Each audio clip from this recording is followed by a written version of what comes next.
Hello everyone, and welcome back to Bad Music Video Theater. You may have noticed that my past few episodes have leaned on videos with gaudy visual effects. These are all well and good, but it almost seems too easy. Anyone can poke holes in terrible green screen or wacky slapped on filters, and I don't want to just focus on old videos with outdated visual effects. I say we go back to videos with weird concepts and strange sets, and I know just the one to analyze.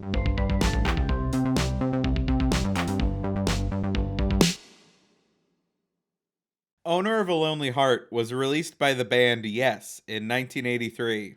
Guitarist Trevor Rabin wrote the song while living in London in 1979. He shopped it around to several record labels and was soundly rejected from all of them. Eventually, he started to record an album with bassist Chris Squire and drummer Alan White of Yes. While they were in the studio, Rabin left his demo tape running while he ran out to the bathroom. Producer Trevor Horn heard Rabin's demo of Owner of a Lonely Heart and loved it. Well, loved the music of it. The lyrics he wasn't so hot on. And I thought, wow, that's a good gag. I like that gag. And I like the riff. Good tempo. Oh, it's a good riff.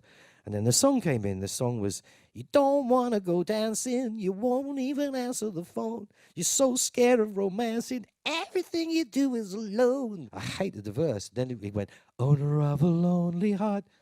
I thought, that's good with dee-dee-dee-dee. Rabin was incredibly reluctant to let the band play the song, as he had written it for other artists. Horn essentially begged him to concede. And I was literally in the townhouse. I was crawling around on the ground, pulling at people's trousers, saying, please, please, have a go at this song. And once he had convinced both Rabin and the band, they recorded it for their 11th album, 90215. Well, the verses of it were so awful that I was convinced that if we didn't put loads of whiz-bangs and gags all over the verse, no one would ever listen to it. In a way, I am the artist's puppet, because they come to me with their ideas, and I use all of this and all of my experience to make whatever dreams they have or whatever ideas they have come true.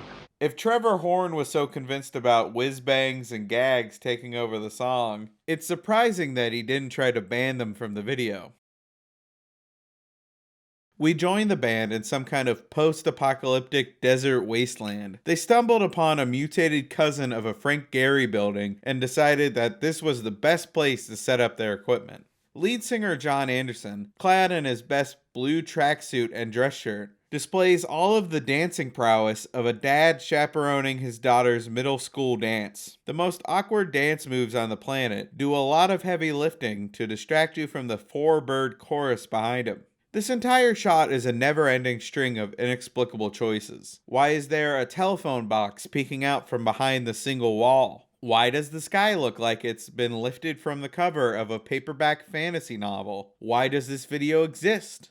And then there are the cut-in shots. We take an elevator down to a smelting plant where a man fights a steelworker before climbing up a skyscraper, jumping off the roof, and walking down a busy street as if nothing has happened. When I originally watched this video, I was baffled by the seemingly random inclusion of these shots. But while digging through the comments, I learned that these clips are actually from an earlier version of the video. Maybe there's another way to do this.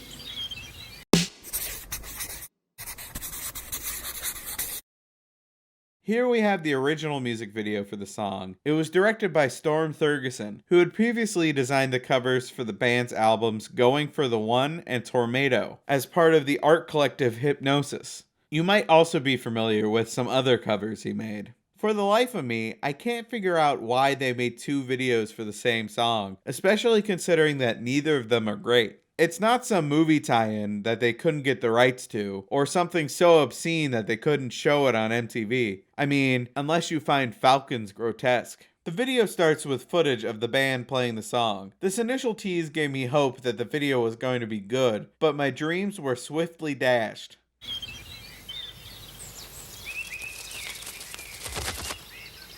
I'm getting some real heavy Animorph vibes here, guys, and I don't like it.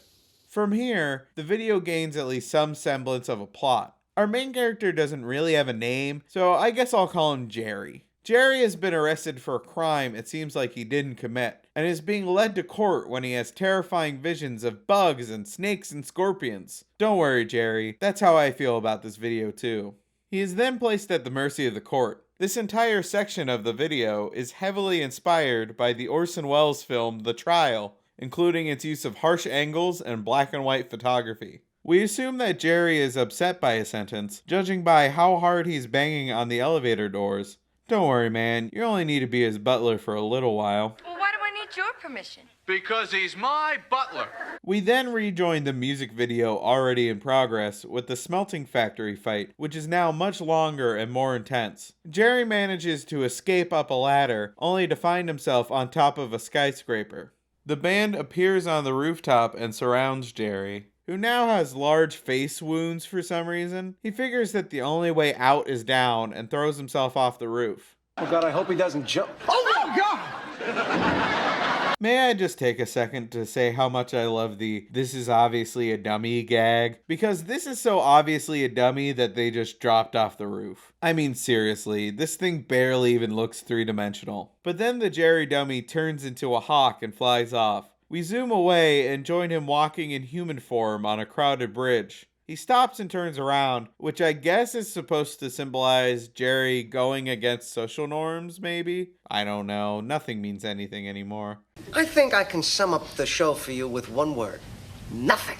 Nothing? What did you do today? I got up and came to work. There's a show. That's a show. Whether or not fans remember the old Yes, the group's current tour and record sales certainly show Yes is getting a thumbs up from the public.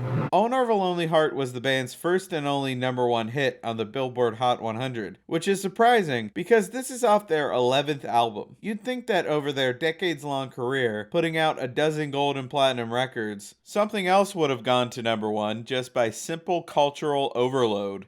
Trevor Rabin stated in a Facebook post that he hated the video when the filmmakers presented it to the band, and I quote, "I thought I was going to gag." This might have been the reason for the switch in videos, and I don't really blame him here. Watching both these videos is an exercise in confusion and mixed metaphors. It seems like the band was an early adopter of the music video format. In 1983, MTV was barely 2 years old, and the music video was still a novel concept. Chris Squire talked about the band's approach to creating these videos in the burgeoning market.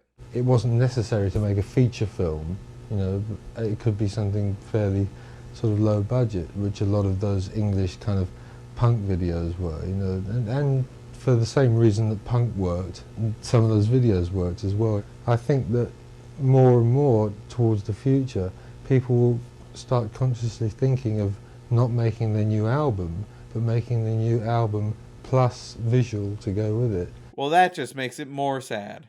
Can a dinosaur come back from virtual extinction? In the case of the rock group Yes, the answer is yes. Thanks for watching, everyone. I'm really surprised at how much material there was to examine from this one song. If you know of any other terrible music videos that you'd like me to cover, please drop them in the comments.